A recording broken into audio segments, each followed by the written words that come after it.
mistakes that I've seen most of the students doing when they are planning for their MBBS admissions abroad. Well, there are a lot of things that the student has to actually consider, but these are the 5 basic things which I generally come across when I talk to a lot of students. Well, hello everyone, this is Meera, your study abroad advisor, and if you're someone who's planning for MBBS admissions abroad, then this video is very important to you because after seeing this video, you might avoid these 5 mistakes which other students do. So make sure you watch this video till the end, and if you have not yet subscribed my channel, do subscribe. Well, you and me, we all know very well why students are going abroad, especially for medical course. Obviously, there are no enough seats in India, and the second important thing is the cost. Now, many of the students are going for MBBS admissions abroad because of the cost. Cost in abroad is less compared to that of in India. And what I have seen most of the students is, if we give them the option of any universities, a specific university based on the facilities, the quality and everything, they start comparing it with those universities where the cost is way too less. So first mistake that all the students out there they do is they think that low cost university is the best university. Well, that's not always the case. Not all the university which has very low cost might be good for you.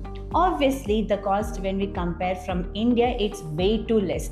But again, if you start comparing the cost with one country to another country, obviously there'll be difference. For instance, if you start comparing the standard of European countries with those of Kyrgyzstan, Kazakhstan, then the standard of course will be different. So the fees will be different. And if you're going to any university in any specific country, make sure you check the facilities, the quality of education, the standard, the number of pass out students, and there are a lot of things that you should consider other than just the low cost. So the very first mistake, every student thinking that low cost universities are the best universities.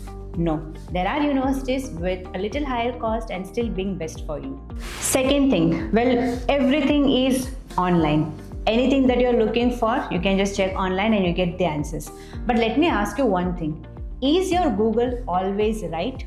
Well, I have come across so many news where Google have given a lot of wrong information to so and so people, and they have ended up in certain problems. So the second mistake that the students do is they are selecting the universities based on the Google answers, but not based on the actual student reviews.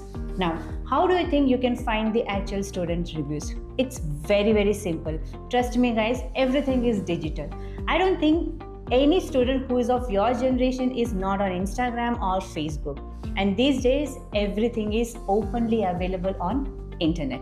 All you need to do is just check the university details, go to the university Insta profile or Facebook profile or the website, connect with the students who are studying in that university, and it's so easy to actually find out on Instagram. You look for the name of the university and you do get a lot of recommendation. So to connect with the students, talk to the students who are studying there, get the proper reviews. You have to check almost everything, the quality of education, how are they feeling studying in that university, how did they take the admission, what's their opinion about any new students coming to that country or to that university. It all matters. Trust me, it matters. Not just your Google answers. Google is not always right. So the second mistake that I've seen many students doing is selecting the country or the universities based on the Google answer and not talking to the actual students. When I counsel the students, when I counsel the parents, I generally ask their interest on why have they selected any specific country or the university. And the answer that I get from them is because any of their senior is studying there or some of their friends already studying there. So the third mistake that I personally feel that most of the students out there do is following the friend's path. Now let me just tell you this one thing. Let's say your friend had a very bad financial background and he was not able to go for any university which has more facilities, a very good quality of education, or has a European standard. So based on his financial ability, they must have selected a country or a university with very low cost. Now, your condition might be a little better. But if you still want to go to a university with that low cost, that's something I feel which you should not be doing, because there are of course various options available, various countries available. So instead of following your friend's path, it's really important for you to do your personal research as well. Who knows that you might end up taking admission in a university which is very good. And again, like I said in my point 2, talk to the students who are studying there, research something on your own, and obviously you will have a lot of questions on your mind. Ask them, get the proper information. Don't just follow your seniors or any of your friends' path who have gone to that university, because any university which is right for your friend may or may not be right for you. So think yourself, not follow the student's path. Another important thing that you should be considering when you take an MBBS admission abroad is check whether the university has very less dropouts or more number of dropouts. Because trust me, there are so many colleges out there which are expelling a lot of students, maybe because of some reasons, or maybe the students must have not performed very well. But it's really important for you to check if there are any dropouts amid the journey of MBBS, or if there are any students who were expelled. Now, why is it important for you to check? Because I have seen so many universities which has good name and which were established like years back, but still when you talk to the students, they are not happy in the university. They don't feel the teaching of the university is good, and they actually take a drop. Or in some cases, I would not want to mention any of the specific university names, but there are universities which are enrolling more number of students than actually required, and then they are expelling. So if you go to any university where you're not doing the proper research about the dropouts or whatever it is, it might be a difficult thing for you. It's very important for you to see whether the university is enrolling minimum number or apt number of students or not. And what I have seen in parents and students is they always want to go to a university where there are good number of Indian students. The batch is very big. And in my coming videos, I will talk about the system, how the universities or the countries teach. But these abroad universities have such a system where you don't need a very big batch. For example, if you're going to a university which has enrolled 200 or 300 students, not all of them will be in the same class. And why would you want to go to such a college which has so many number of students in one class? There, the abroad universities actually teach you in batch wise. So no matter whether there are 300 or 400 students, the batch will obviously be very small. So make sure you check if the university has like more number of dropouts or not. So that is the fourth mistake which you do, that is you don't check for this. So make sure you check for the details. The fifth and the most important mistake that I see students doing is decision making towards the end. Guys, you complete your 12th. Then you wait for your NEET exam. You complete your NEET exam, you wait for result. You complete your result, you wait for the counseling round 1, 2 and 3. Till the last counseling round, you keep thinking whether you have to go abroad or not.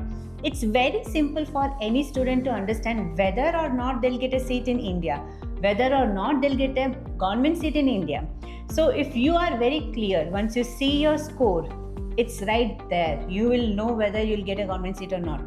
And if you feel, let's just keep waiting till the last round of counseling, you're just wasting your time. And the last moment when you think that now it's the time I have to take admission, trust me, you'll miss out on one entire semester. Last moment decision makes all the students suffer and waste one entire semester. So please don't keep any of your decision towards the end. The moment you complete your 12th and your NEET exam, ideally I would say once you start preparing for your board exams, that's when you should start thinking about your MBBS admission and the further path also. But immediately after your NEET exam, all you need to do is start researching, start talking to the people, meet people like us. Call me, the number is in the description box. Get information, because so if you decide well in advance, you will know that you'll not be wasting your time, and your entire process of the admission, be it in India or abroad, will actually go smooth. If you get a government seat, that's okay, continue. And if you're not getting a government seat, you can think about the second option, whether you have to go abroad, and if you're going, then which country, which university, what's the process, and everything will be right there in front of you before the admission even starts. So please don't do the mistake of deciding things towards the end. Do it as soon as you complete your 12th or your NEET exam. So my counseling experience did give me a lot of understanding on what are the major mistakes and the minor mistakes that students do. But for today's video, these 5 mistakes are enough. So please, if you're someone who's planning to do MBBS admissions abroad, do not make any of these mistakes. And make sure to subscribe my channel, because on this channel you'll be getting all the information about MBBS abroad, the best country, the best university, and not just that, the journey of a doctor, the journey of a student who is going to be the future doctor. And in my videos, I'll take you through the countries, talk to the students, talk to the parents, and will share the actual facts that you should consider before MBBS admissions abroad. Till then, thank you so much for watching this video. Share this video with your friends because it might help them out. Also, like, share, subscribe, and hit that bell icon so that you'll not miss out on any of my video. Thank you so much, and see you in my next video.